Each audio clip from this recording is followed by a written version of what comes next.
Hi, it's Stacy from Facebook, and today I have a message for extroverts, bridging the gap between extroverts and introverts.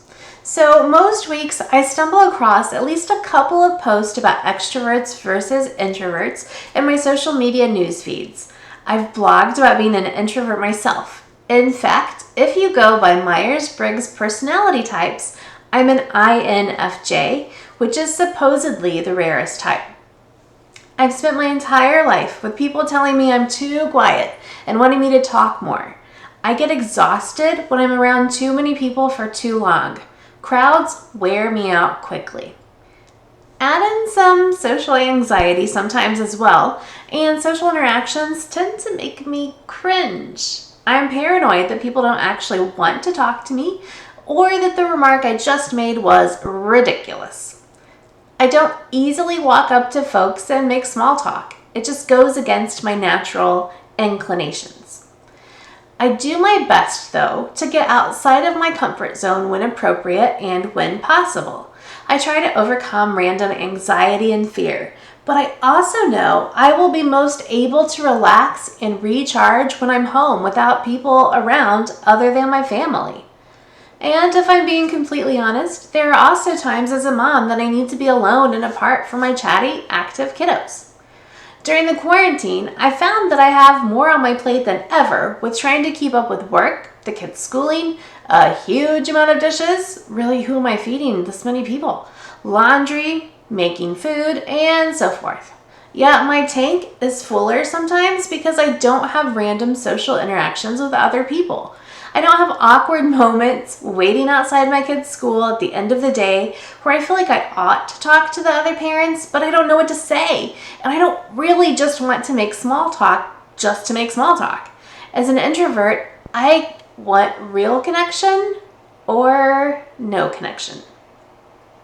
But here's the thing about introverts. We are the minority.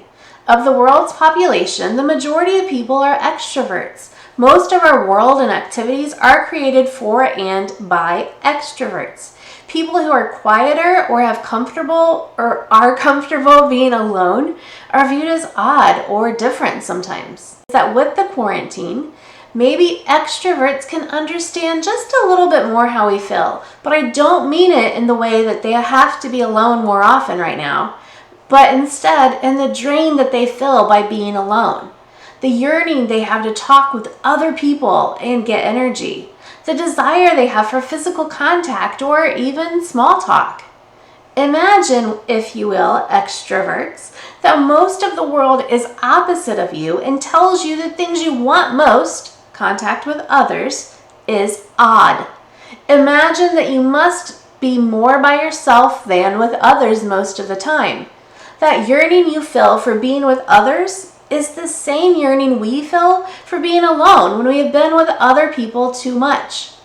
While our feelings are opposite of each other, they are still the same feelings. Extroverts need to be around others to recharge, and they feel drained without enough interaction. We introverts, well, we're the opposite. We need time alone to recharge and feel drained with too much interaction. It doesn't mean that we don't want to talk. We're not weird, at least not just for wanting time alone or needing time alone. Many of us aren't even shy or antisocial. I really don't consider myself shy any longer, though I did for years. Introverts and extroverts are just wired differently, and it's okay. Neither of us are right or wrong. We're just different. Maybe in the midst of the other lessons learned throughout COVID-19, we can get a better understanding of each other. I don't personally have the same longing for being with other people as an extrovert does, but I can completely see where they're coming from. I've had the same feelings from the opposite side of the fence many times. Thanks so much.